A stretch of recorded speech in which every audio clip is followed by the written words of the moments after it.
Holy Spirit, we want more of you. Can everybody hear me? All right, good. Um, we live in very difficult times in many ways, in that there are a lot of events happening almost weekly, definitely every month around us, where people find themselves caught up in tragedies. Uh, if we look at London itself, many stabbings, shootings continually like that. And as we, as believers, um, at some stage, we are probably going to come across somebody that has gone through some traumatic experience. And what I want to do in this session and in the next session is start giving you some of the understandings of what such a person goes through, and so that we can um, help them as believers and get them to a point of getting back to a sense of normality. And in that way, we touch them for Jesus. Um, so it's not, there's not going to be lots of scripture. Well, there's no scripture in this setting, but you will be equipped, and you will not allow the enemy to rob, kill, and destroy from you through fear. So hopefully that fulfills a little bit what Mark was praying, that we'll have a bit of the armor of God on us.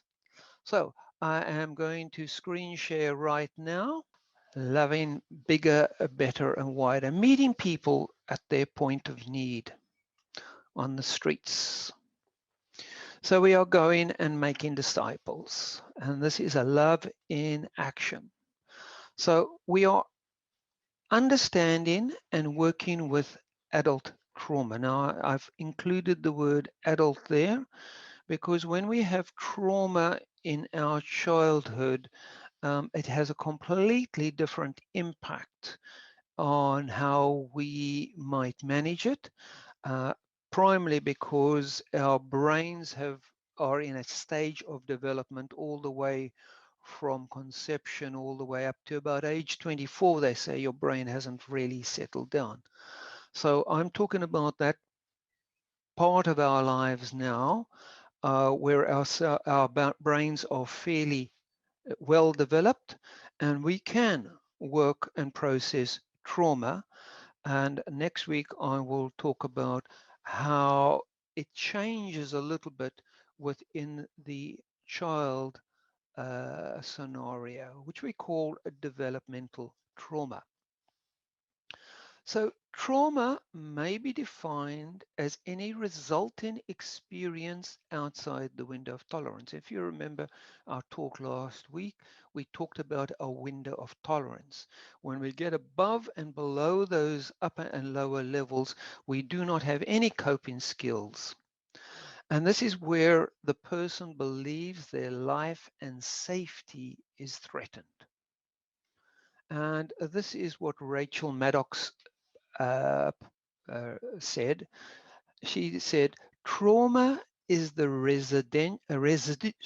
residual energy that's stuck in one's body long after a violation, shock, or dangerous experience, or a relationship has ended.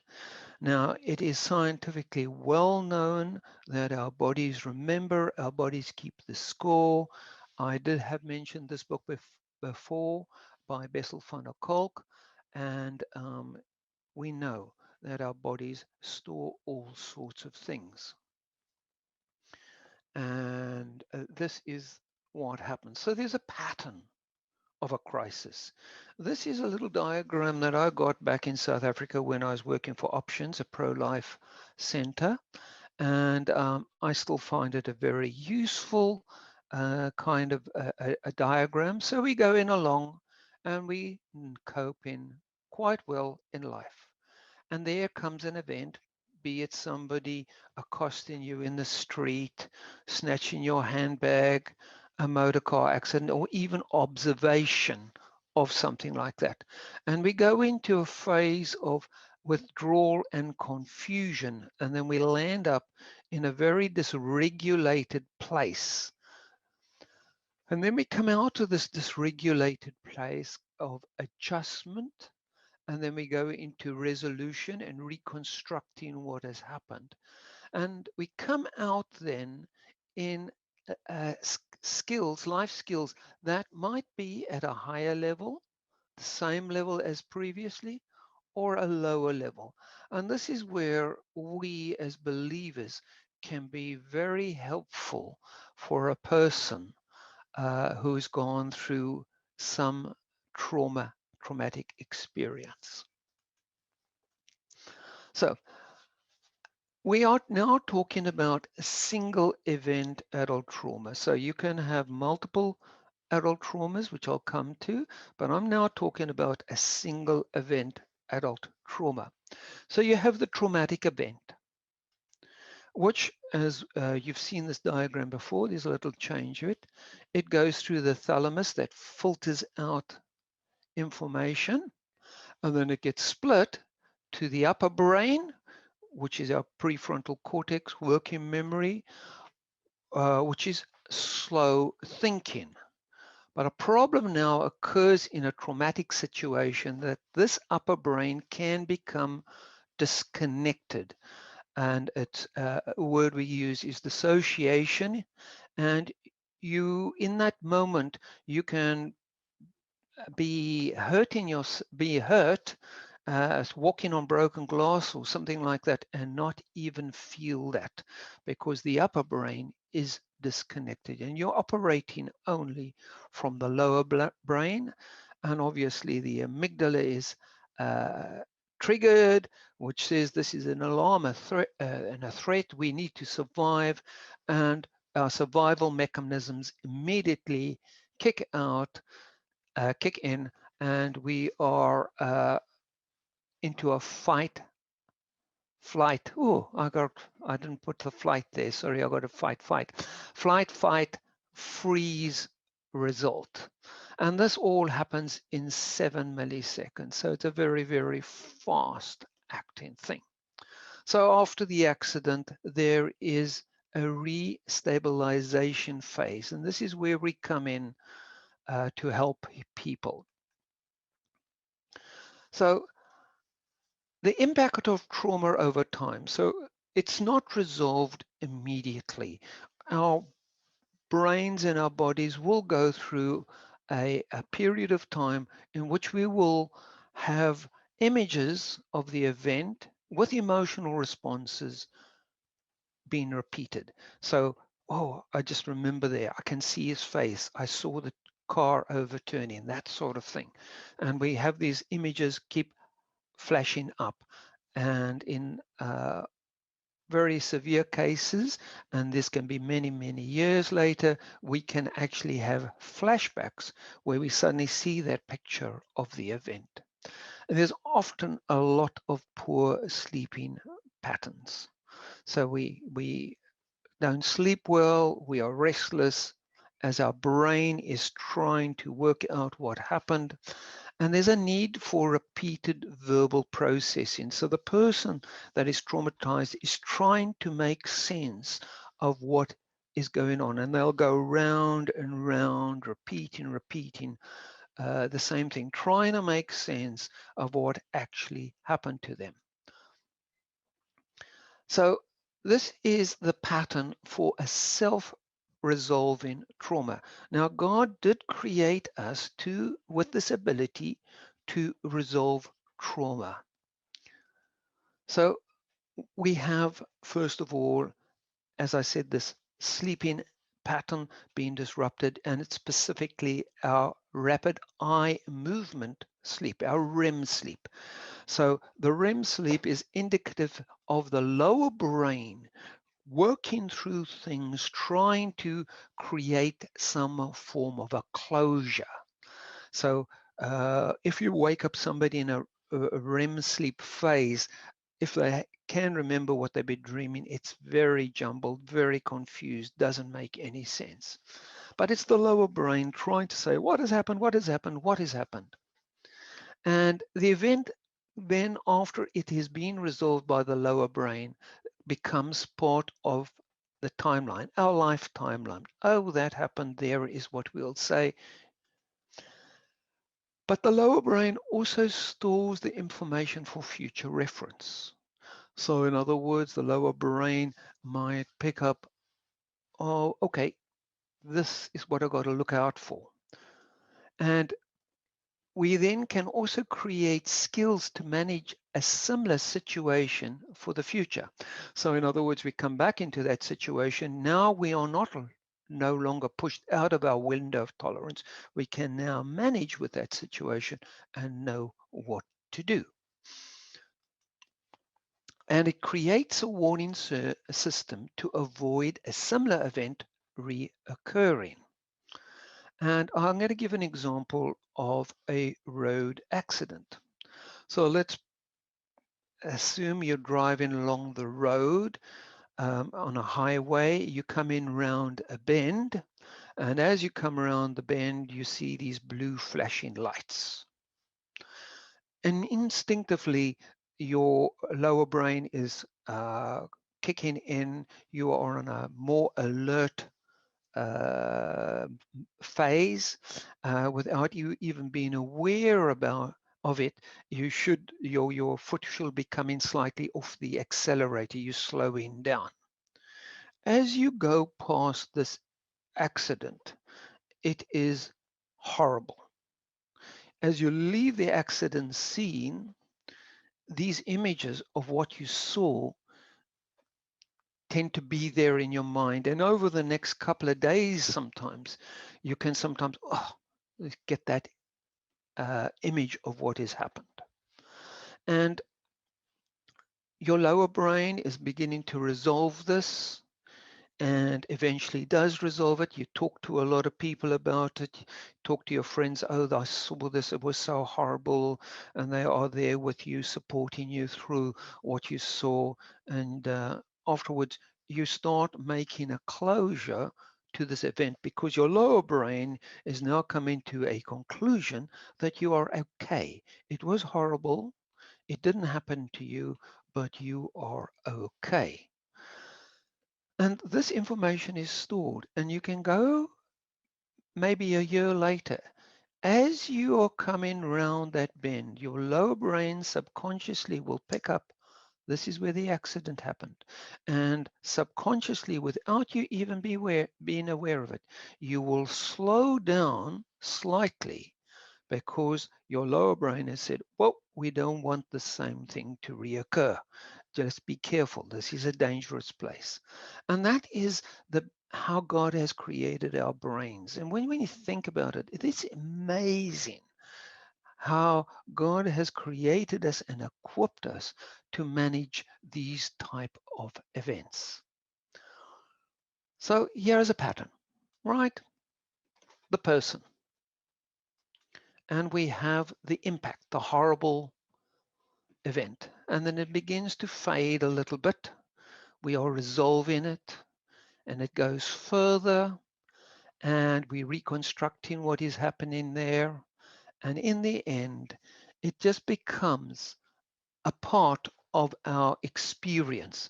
The trauma becomes part of the timeline and is non-invasive. So in other words, it's not debilitating in any way. It's an experience and we have processed this. And all of you have gone through these things without even realizing that you've been doing them. So we can also unfortunately have unresolved trauma experiences when the experience has become so overwhelming that the brain is unable to process. And this is when we become a little bit stuck. So we have the person, and then we have this trauma experience. And what happens is the trauma experience, because it cannot be resolved, starts invading us all the time, and it results in a continuous disruption of daily life. And a simple example is somebody unable to go on the M25 or a highway because of an accident they had, or possibly not wanting to go outside of their home because they fear outside is too dangerous to survive.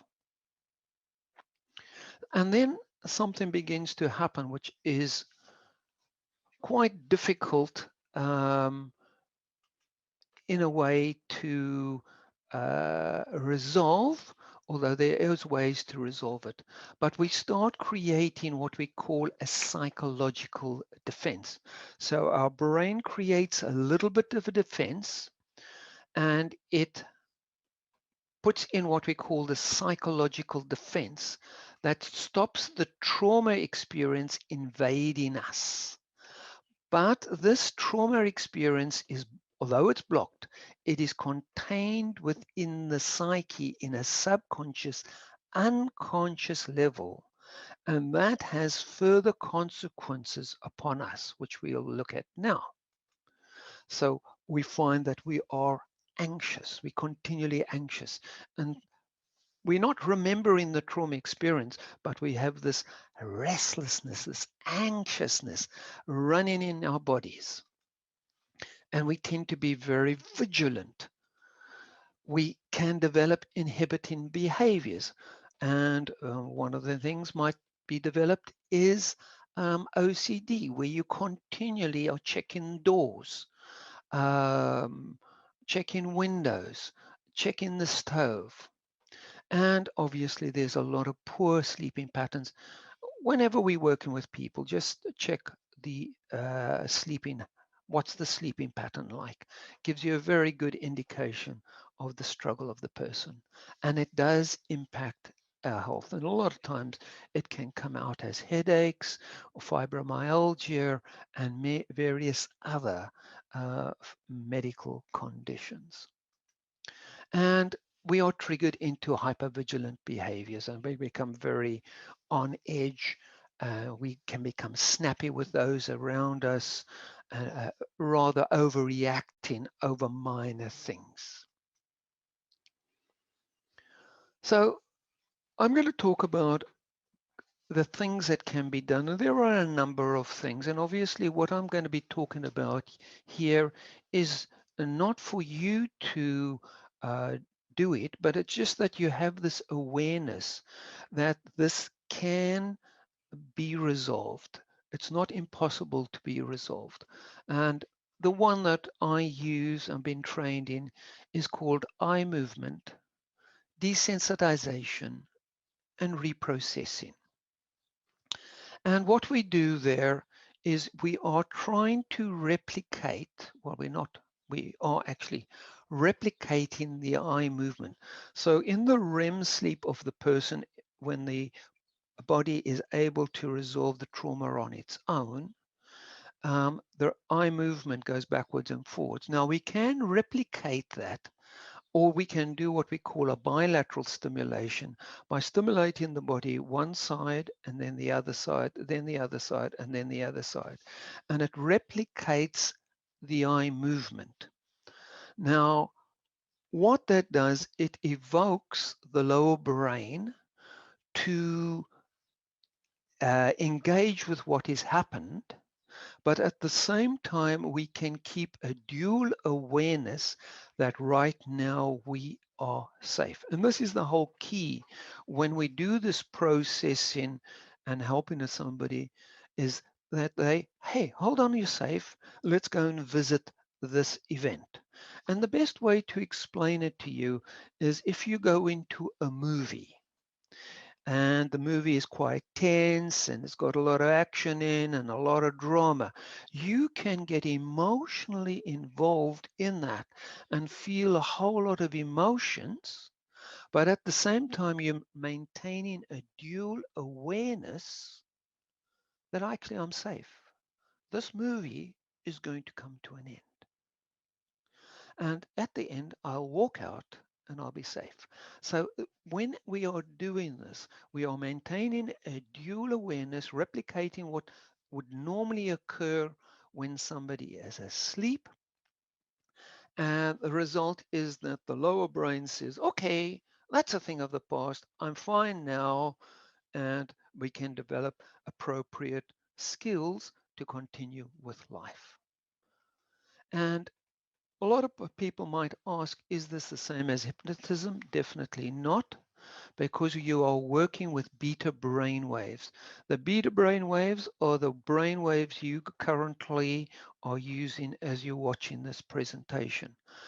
When you're doing hypnotism, you're doing the alpha and delta, the low level, you're getting sleepy type brain waves. And this is a very, very effective intervention that is being used in the NHS.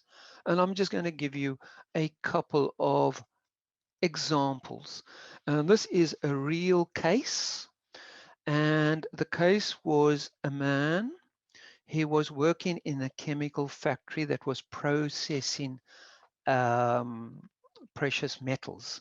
And in the processing, they were using high concentrations of chlorine. There was a malfunction of the system, and the result was that he got a blast of chlorine in his face. And I don't know if you have awareness, but that'll knock you out basically. And it'll burn the membranes, uh, burns your skin as well, but it will burn the membranes in the nose, the eyes, and the mouth. And obviously, he had to be extricated. He had to be put into intensive care unit, and where he made his physical recovery. And eventually, he was back out with his family. But what he became aware of now, the moment he smelled chlorine, his lower brain would put him into a state of panic. He would have a panic attack because the lower brain, he says, chlorine smell, that is dangerous. And you've got to protect yourself. So it's the fight, flight, fright. And he realized that this was not resolving, it was not going away, and he found a EMDR therapist, and they started the treatment. And when they do the treatment, we do a lot of background and checks, etc., and take the person through that. And you're sitting in the room and they're doing the first set of processing. And he's sitting there. There is no chlorine in the room. There is nothing that is causing any disturbance to him. As they start the processing, he starts experiencing every symptom that he had during that accident. His eyes were burning, they were watering, his nose was burning, he was coughing, his throat was burning, the skin of his face was burning. And this is just showing that this experience is locked into the body. And they processed it out. And after a session like that, obviously it's quite disruptive. But he left that session, and although he was tired, he felt that they had made a lot of progress with that event. Um, before his next session, to the therapist's surprise, he had twice taken his children to the local swimming pool. In other words, the chlorine no longer caused a panic attack. It didn't have an effect upon him.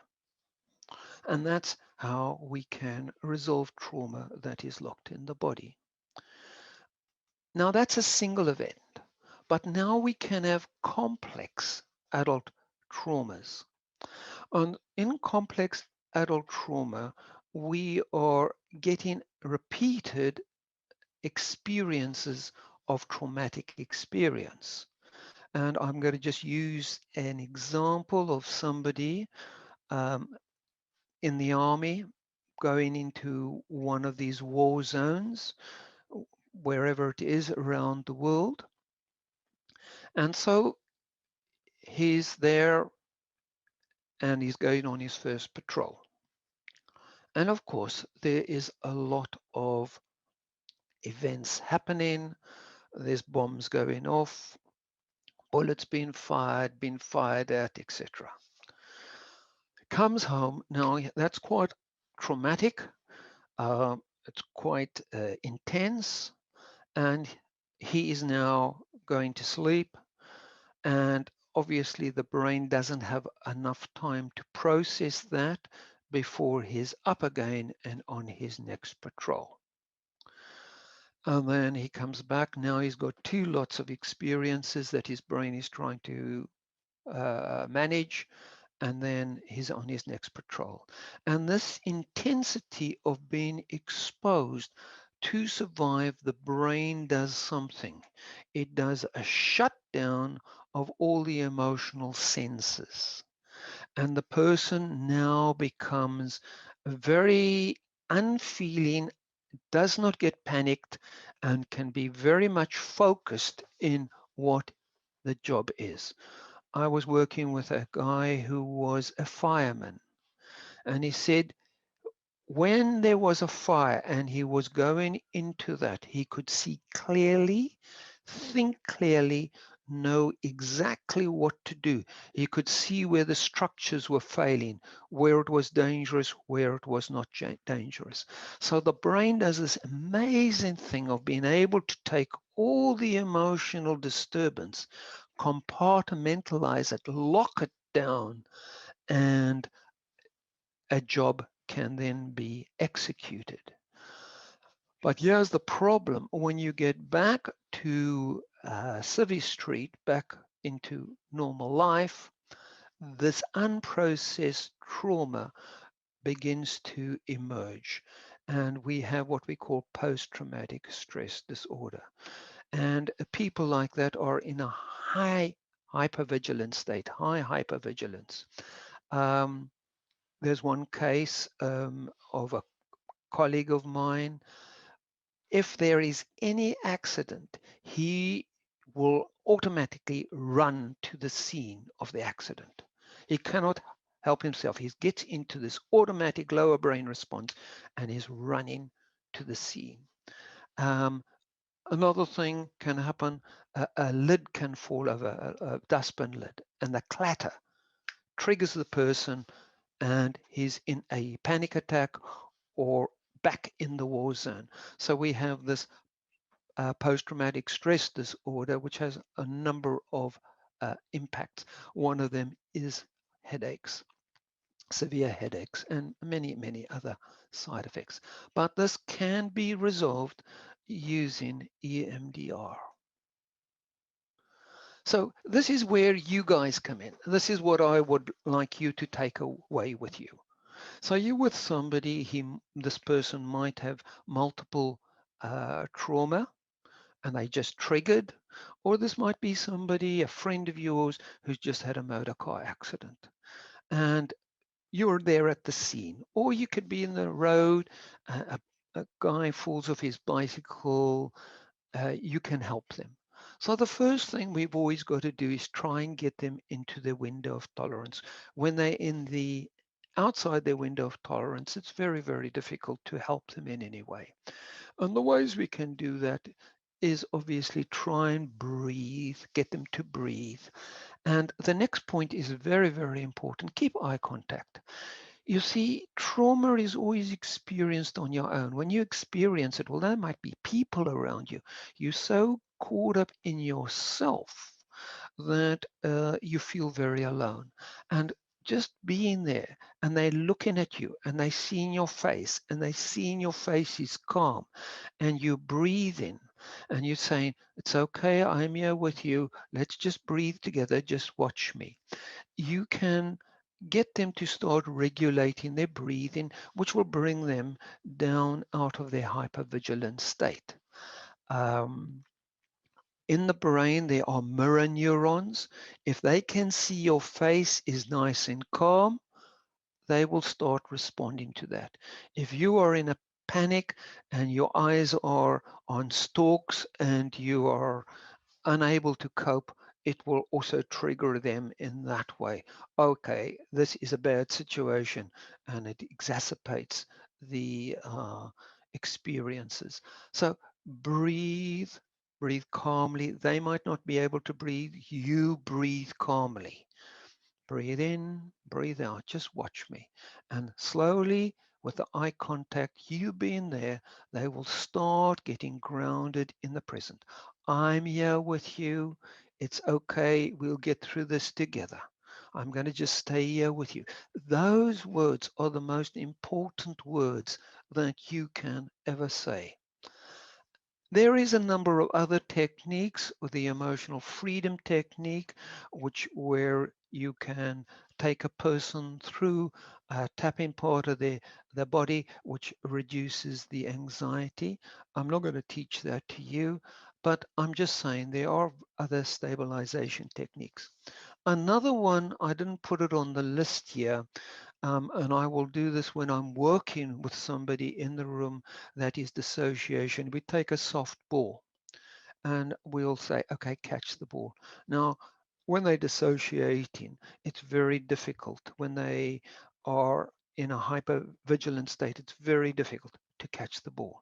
But because you're throwing a ball and you are requiring them to do an action, it causes the brain to come into the present, and they might drop the ball, but you just keep doing this and you can bring the person back into the present. Obviously, don't use a hard object. Use something very, very soft. And then be with them and listen.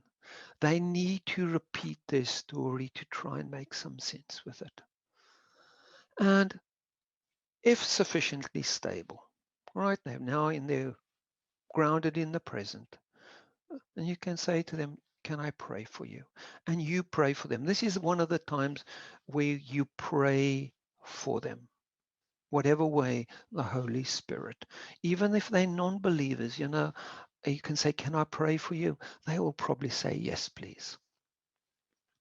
And then just to close this little talk, there's just two things that is useful is to follow up. One of the things that I hear a lot, and especially also people within the church community, is nobody follows up, nobody contacts them, nobody checks in. Are you okay?